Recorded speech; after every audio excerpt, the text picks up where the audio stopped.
Jawaharlal Nehru university यानी JNU में 4 साल बाद छात्र संघ के चुनाव हुए। लेफ्ट और एबीवीपी के कैंडिडेट्स के बीच जबरदस्त कांटे की टक्कर के बाद बाजी लेफ्ट के पाले में चली गई। 24 मार्च को आए चुनावी नतीजों में करीब 3 दशकों यानी 28 सालों के बाद लेफ्ट समर्थित ग्रुप को पहला दलित अध्यक्ष मिला है। यूनाइटेड लेफ्ट पैनल ने एबीवीपी को हराकर क्लीन स्वीप किया। जेएनयूएसयू के प्रेसिडेंट धनंजय बिहार गया के रहने वाले हैं और बत्तीलाल बैरवा के बाद वामपंथी दल के पहले दलित प्रेसिडेंट हैं, जिन्होंने 1996 में जीत हासिल की थी। जेएनयू चुनाव में लेफ्ट की जीत के बाद एक बार फिर कैंपस में लाल सलाम के नारे गूंज उठे। आप भी सुनिए जीत के जश्न में लाल सलाम।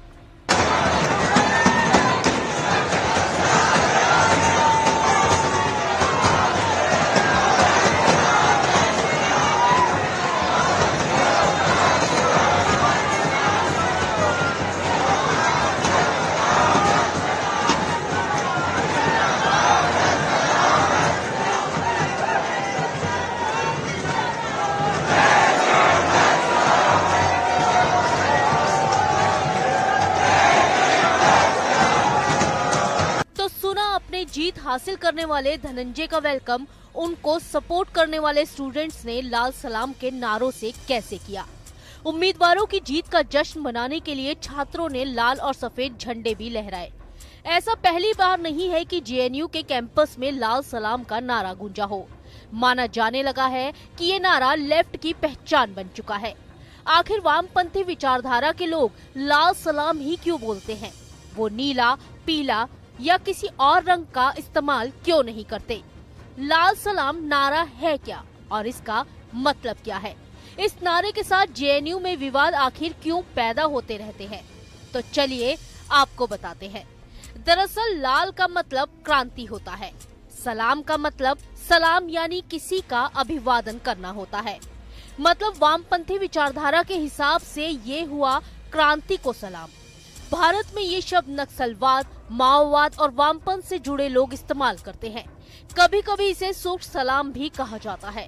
ये शब्द माओवादी नेताओं से जुड़ा चला आ रहा है। वामपंथी विचारधारा से जुड़े हुए लोगों का क्रांतिकारी अभिवादन लाल सलाम से ही होता है। राजनीति में अक्सर आपने वामपंथी और दक्षिणपंथी शब्द सुना होगा, लेकिन वामपंथी और दक्षिणपंथी दोनों में विचारधारा का फर्क है। हालांकि राजनीति में हमेशा से ऐसा नहीं था। इसकी शुरुआत फ्रांस से हुई थी। दरअसल फ्रांस की नेशनल असेंबली में संविधान को तैयार करने के लिए पहुंचे नेताओं ने ऐसा निर्णय लिया था, जिससे लेफ्ट विंग और राइट विंग का जन्म हुआ था। धीरे धीरे ये शब्द विचार से ऐसे जुड़े कि राजनीति दो धड़ों में बंट गई और भारत ही नहीं बल्कि दुनिया के कई देशों में इन शब्दों का इस्तेमाल होता है। वामपंथी विंग से ताल्लुक रखने वाले लोगों का मानना है कि समाज के हर इंसान के साथ एक जैसा व्यवहार होना चाहिए, किसी के साथ भेदभाव नहीं होना चाहिए। माना जाता है कि ये विचारधारा बराबरी, बदलाव और प्रगति को बढ़ावा देने पर फोकस करती है। इसके अलावा ये अमीरों से ज्यादा टैक्स वसूलने की बात कहती है ताकि बराबरी का लक्ष्य हासिल किया जा सके। वहीं वामपंथी विचारधारा में राष्ट्रवाद का मतलब है सामाजिक बराबरी। दक्षिणपंथी विचारधारा को रूढ़िवादी माना गया है। इसकी आर्थिक नीति में कम टैक्स वसूलने की बात कही गई है। इसमें अधिकारियों, परंपराओं और राष्ट्रवाद को अहम दर्जा दिया गया है। तो अब तो आप भी जान गए होंगे कि आखिर जेएनयू में लाल सलाम का नारा हर बार कैसे विवाद पैदा कर देता है। Team news nation.